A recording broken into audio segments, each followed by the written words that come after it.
Good morning, everyone. We are in Mystic Cove with Mr. Kit, and she is taking a walk around the island. And we're just going to talk about a few of the features of this island. What we have behind her is a crafting station, and I feel like new users will want to have some version of this somewhere on their island. Maybe they want it in a less obvious place than what we wound up going with. But we've got our crafting bench back here, and as you can see, we have a lot of the crafting materials, including summer shells for something unusual, bamboo for something less usual, and we've got our little free sign that anyone that comes to visit is welcome to use what we have out here. And on our outdoor grill, we've got a package of flour for someone who maybe caught a sea bass and wants to make sea bass pie. So, we also have a storage shed over here that she can go in and get something out. And so much stuff. I find one of the best tricks to use when you're learning to do this game is just your left and right top buttons, the shoulder buttons as some people say, to go quickly from one side of the menu to the other, because in this other column is predominantly what you're going to use for crafting. We've got all our harvest, the carrots, potatoes, sugar cane, tomatoes, and then down below all the gyroids, we have sticks and shells and wood and stones and iron nuggets, and she got a couple gold nuggets sitting in here too. And the fall crafting items, acorns and pine cones that you get from shaking the trees. When you visit some of the islands, you'll be able to maybe get vines and glowing moss that you can also craft with, and our favorite weeds. So we'll just close that up because we're not doing that right now. And what I wanted to share today particularly is that this is a random island. There's no core to it. It's no core, if you will. Just happenstance. What we decided to go with as we did it. This little feature is our teddy bear picnic, which is a nod to that song from the early 19th century or 20th century. Yeah, I mean 20th. In the 1900s. Then we've got our front area here. This path is very intentional, but it's one of the few things that we added to the island with clear intent to make a path from the airport to resident services. We got our little pergola, if I'm saying that, I know I'm saying it wrong. We've got the Able Sisters shop and Nooks right beside each other. Kind of a business district, if you will, with the resident services in the background. And from my perspective, having stuff that you need to craft with was important to have right here by the shop instead of running back and forth on the island. So on this one side, I've got a little kitchen stove that I can craft with. And over here, I've got a crafting table, a small storage shed that only takes up one block, and then a artisanal bug cage for changing clothes on the chances that LaBelle is here.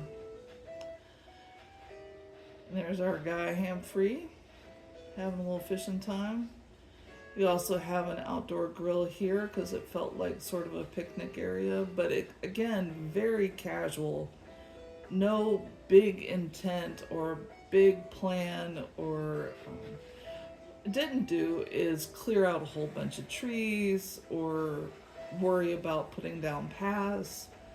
I decorated kind of as needed to get the 5-star, which our island is a 5-star island. And I think we have more trees than most islands, unless they happen to be a tree core island.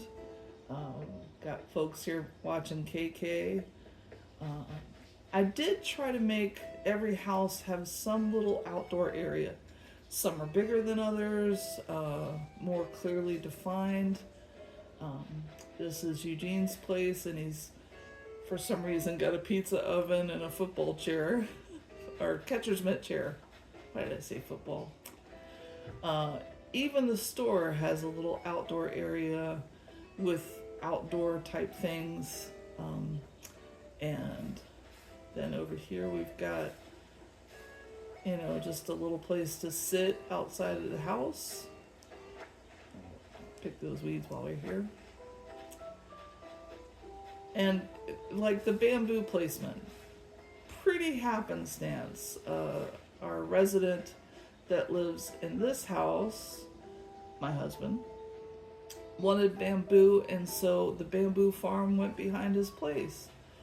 And we have a gnome or two watching and keeping watch on the bamboo forest. Random reindeer just sitting out here. And residents doing their run and jogs. I'm really proud of our boy's place here. Alfonso, he's got a swing and it's all log theme, very nature. And over here we've got a different fruit tree than the native fruit kind of farm situation. And this is Sherry's little outdoor space. So not to beat that point to death, but I tried to do that for each resident.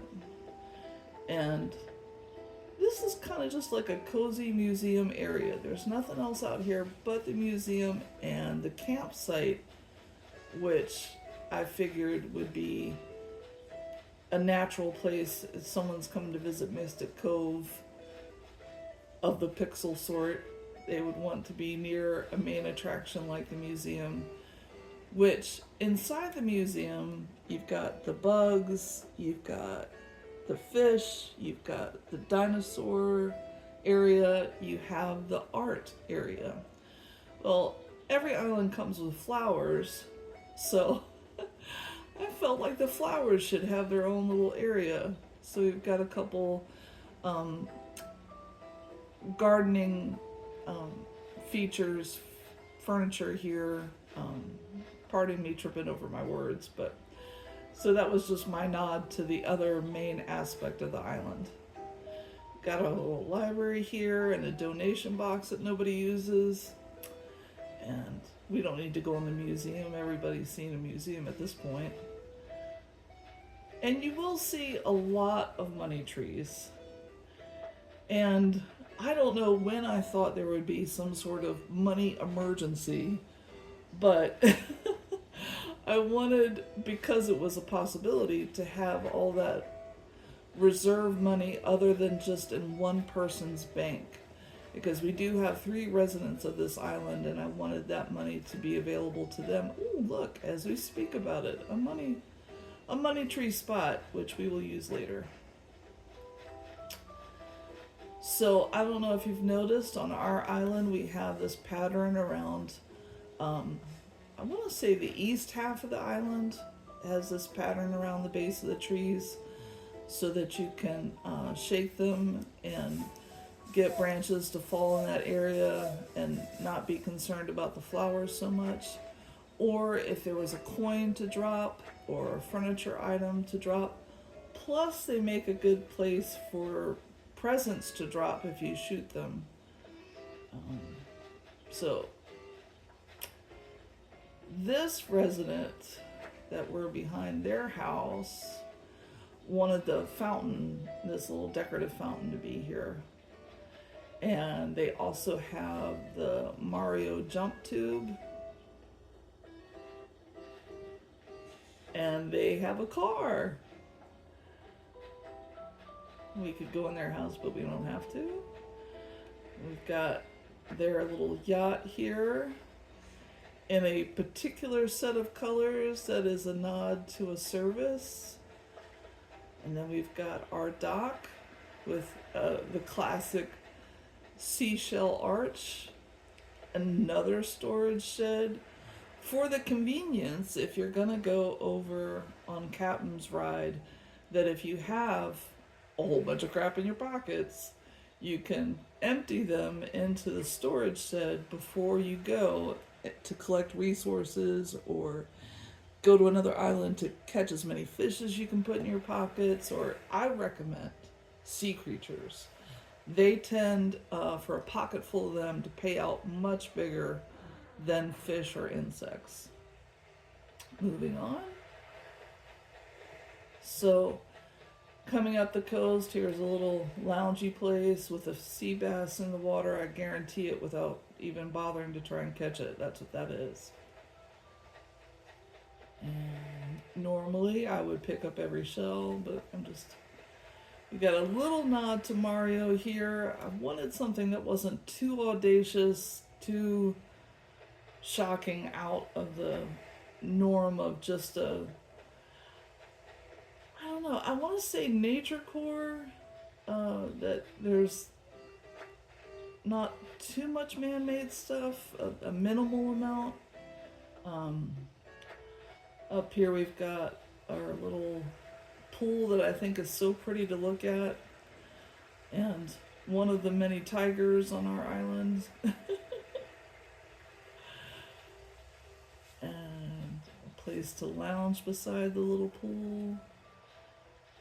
A couple of the Jacob's ladders. That's what I call them.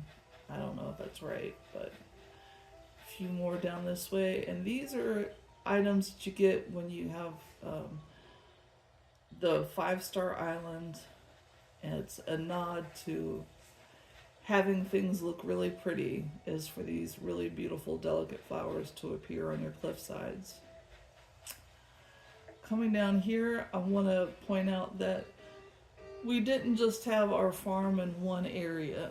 We decided, for efficiency's sake, that maybe this flood of flowers, the flower disease, could be useful to add the crops interspersed, because they're pretty. It's a beautiful tomato plant beside these other plants.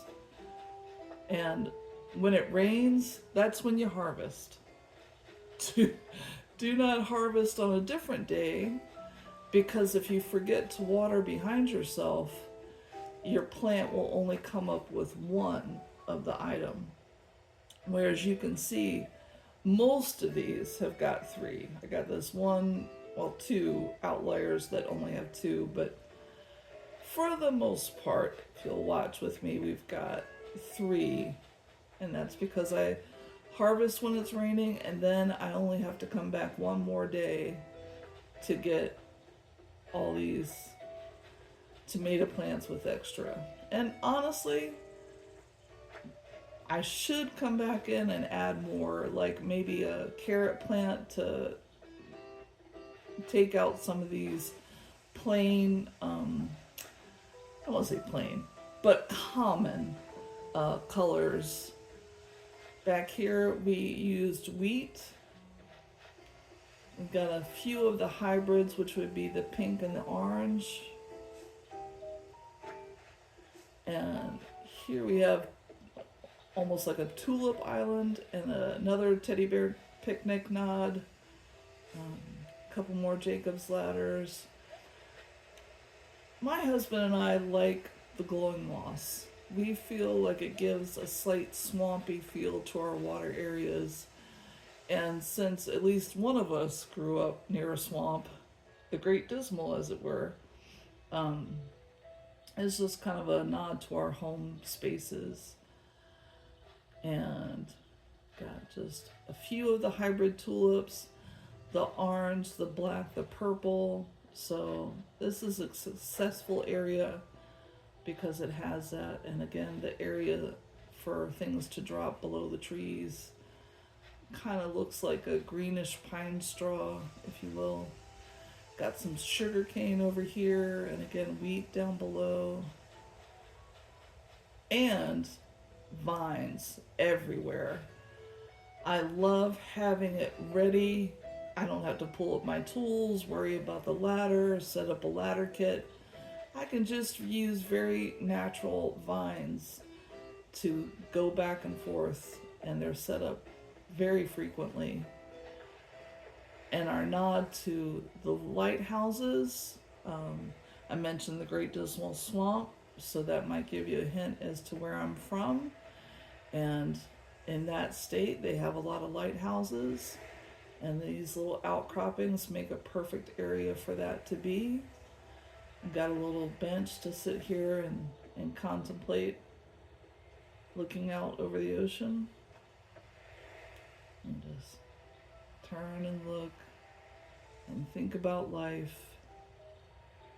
And notice that there's a sea creature bubbles were back here. If I felt like putting on my swimsuit and making some money, because the sea creature area of our museum is already done. Another little, like if you're out here fishing and you want to cook up your stuff fresh, a nod to that idea right here with the hearth. Okay, it's time to go to a different part of the island, so I'm just gonna come down here, slip past all this stuff, pick up that branch on my way up, and that happens all the time. You mean to pick up an item and you pluck flowers. So aggravating. So my recommendation is to wait until you see the words of the item you want to pick up and then hit the Y button. So we're gonna come over here to our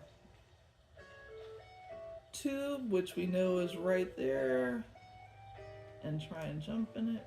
Come on, jump in the tube. Come on, jump in the tube. There we go. Well, it didn't quite go as far as I wanted. We're back on the west side of the island.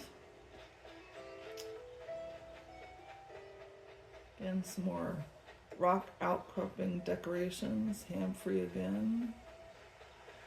Oh, we cannot go past a balloon. It's just against the law on our island. And yeah, absolutely. Let's do 3 shots before getting it. Okay. That is the last space we have. Do I know much more? Let's find out. I gotta tell you, whether I'll ever use it or not, I love when I don't know it yet, because having a recipe that you already know is just an aggravation to try and find out what to get rid of it with.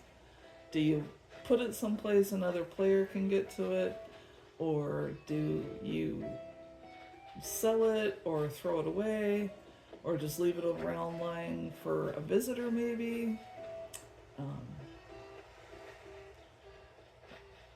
She's got a little area here to sit outside and look at the river.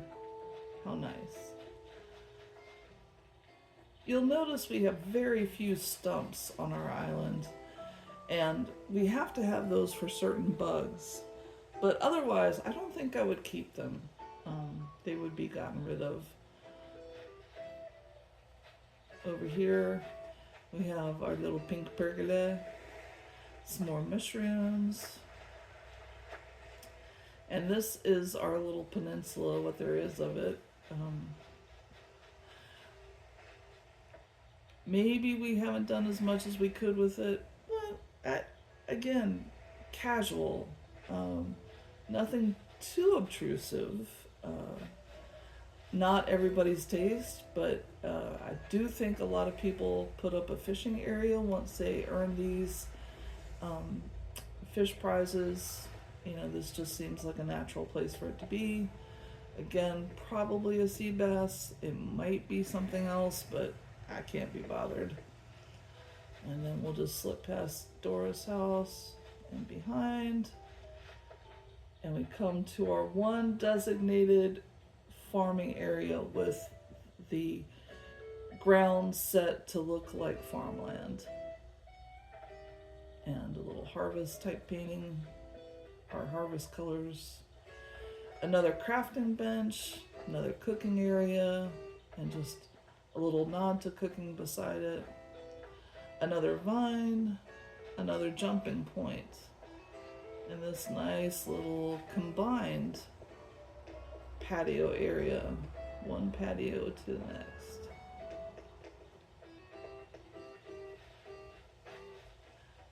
And on that flower was a praying mantis, because I think he was fluttering his little, yep, there he goes, his wings at me. And of course, another hammock, because that's just a natural thing to have outside.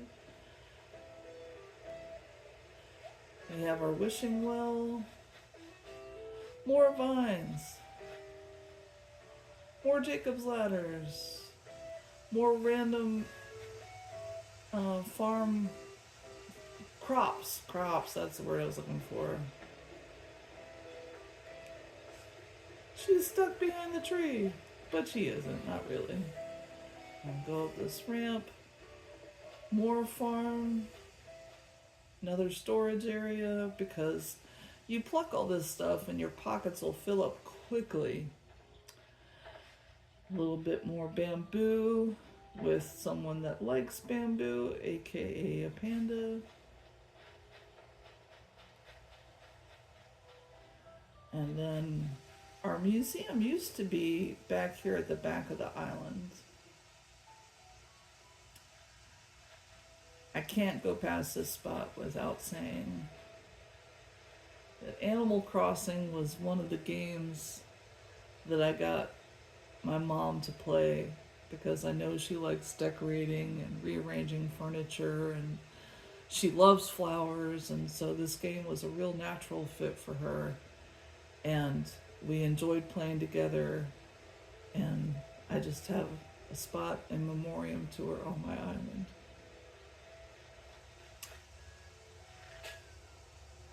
Let's put that tool away. Go down our vine, come over to where the museum used to be, and we have kind of a nature temple, as it were, with Stonehenge, which I hope to see someday in real life. I would really like to do that. So there's just a little nod to that idea.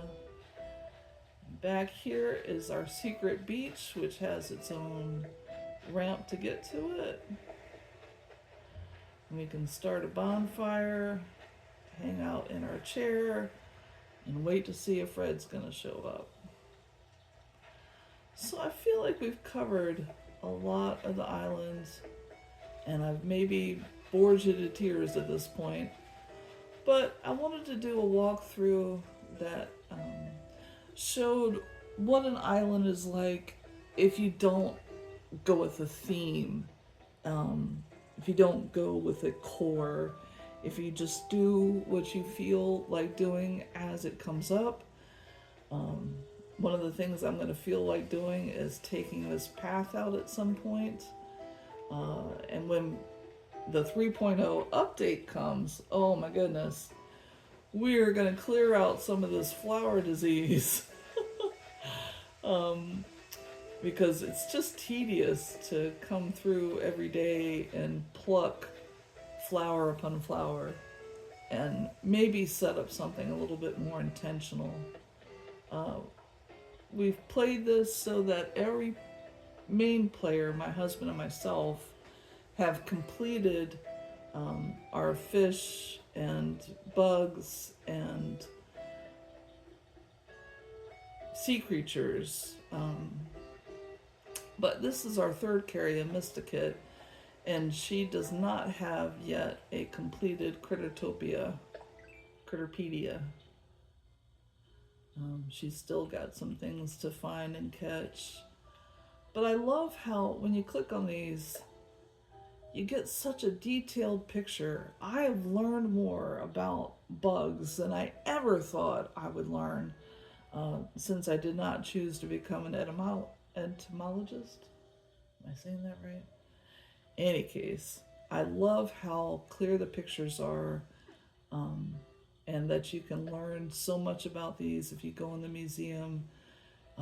Obviously, Blathers will tell you all about it, uh, but also fish, more fish than I'd ever known existed before this game. Sea creatures, same thing. Like, had anybody heard of an umbrella octopus before this? I hadn't. Uh, what's this? A sea pineapple hasn't ever come up in my experience of life. Um, so there's just the sea pig. Didn't know that was out there. But this game is so fun to like just learn and be casual and play for fun. It's not meant to be stressful and not meant to make you panic about is everything perfect. We are a 5-star island, as you can clearly see, with very much random setup. No streets. You know, there is a big main path, I'll admit. There are designated areas like the fountain and the shops, but we don't have streets, we don't have a designated neighborhood. Um, it's casual, and we find that comforting, and we hope you've enjoyed this tour. Next time we will have the husband chime in some, but he was busy doing other things on this video. In any case, signing off, Pat, Jen, and Mr. Kit. Hope you have a wonderful experience playing Animal Crossing.